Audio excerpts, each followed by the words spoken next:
Perkenalkan, kami dari kelompok 5. Kami akan menampilkan cuplikan video mengenai cara mengungkapkan emosi dengan baik.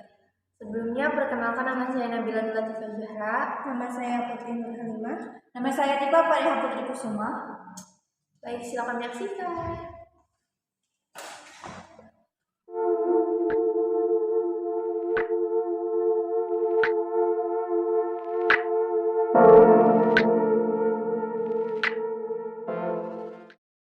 Apa itu emosi? Emosi merupakan reaksi terhadap seseorang atau kejadian. Emosi dapat ditunjukkan ketika merasa senang mengenai sesuatu, marah terhadap seseorang, ataupun takut pada sesuatu. Baik, di sini saya akan menyebutkan beberapa kenapa sih seseorang mudah marah. Yang pertama, kurang tidur. Kurang tidur dapat membuat bagian otak bernama amigdala atau saraf yang mengendalikan emosi, termasuk keinginan untuk marah menjadi lebih aktif. Oleh karena itu, seseorang yang kurang tidur mudah sekali untuk marah. Yang kedua, depresi. Depresi membuat seseorang mudah marah karena sulit mengendalikan emosi dan cenderung berpikir negatif terhadap lingkungan sekitar. Yang ketiga, penderita OCD atau Obsessive Compulsive Disorder adalah rasa cemas yang berlebihan. Penderita OCD kerap terlintas berbagai pikiran yang tidak diinginkan. Kondisi tersebut menyebabkan penderita OCD sering marah karena hal-hal sepele atau bahkan tanpa alasan yang jelas. Pemicu munculnya rasa marah disebabkan karena ketidakmampuan mengendalikan pikirannya sendiri. Yang keempat, ketergantungan pada alkohol. Bahaya alkohol tak hanya berdampak pada kesehatan fisik dan mental seseorang, namun juga menyebabkan seseorang menjadi mudah marah. Bahkan, ketergantungan pada alkohol membuat seseorang tak bisa berpikir jernih dan mustahil mengambil keputusan rasional. Ditambah, ketika muncul emosi seperti kemarahan, akan semakin sulit untuk mengendalikannya. Yang kelima, penderita ADHD atau Attention Deficit Hyperactivity Disorder adalah gangguan perkembangan saraf yang membuat seseorang tak bisa fokus, hiperaktif, atau kerap bertindak impulsif.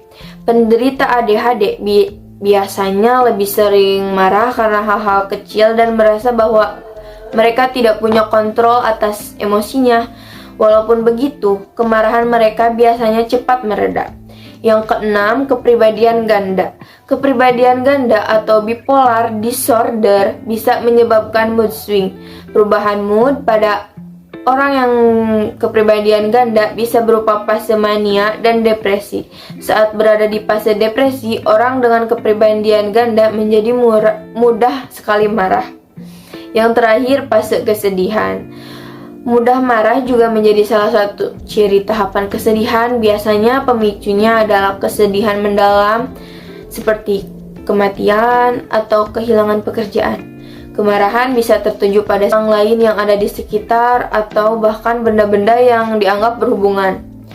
Orang yang berada di dalam tahapan kesedihan ini juga kerap merasa kesepian, merasa bersalah, rasa mati rasa, hingga takut. Berikut cara mengendalikan emosi.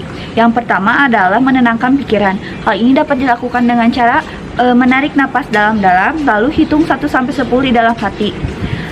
Dan berpikir jika temperatur suhu tubuhmu akan menurun. Yang kedua, mencari kesibukan. Kita dapat mengalihkan perhatian kita dengan cara menonton televisi, mendengarkan lagu yang rileks, atau bermain game dan pergi berjalan-jalan. Hal ini dapat membuat kita meluapkan emosi. Yang ketiga, yaitu berbicara dengan orang lain. Beban akan semakin berkurang ketika dikeluarkan. Kau bisa bercerita kepada orang yang kau percayai, seperti keluarga, sahabat, ataupun psikater. Keempat, menemukan penyebab masalah dan mencari solusinya. Mencari tahu penyebab emosi seperti apa yang membuat kita emosi dapat membuat kita untuk mudah menjauhi hal tersebut. Mencari penyebab emosi juga dapat membantu kita untuk dapat segera mengatasinya. Yang terakhir, berolahraga.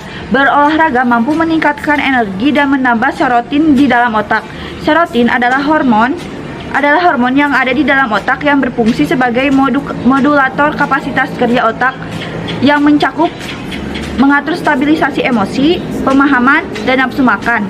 Berolahraga juga dapat memberikan efek relaksi yang dapat membantu kita mengurangi tekanan stres yang ada di dalam tubuh. Pengaruh emosi. Emosi dapat mempengaruhi sistem kerja organ tubuh kita seperti peredaran darah dan denyut jantung yang bertambah cepat. Pupil mata melebar, otot-otot menegang, menurunkan kekebalan tubuh, mudah terserang penyakit, dan bahkan dapat menyebabkan kematian. Cukup sekian video yang kami tampilkan. Mohon maaf bila ada kesalahan. Wabillahi taufiq wal hidayah. Wassalamualaikum warahmatullahi wabarakatuh.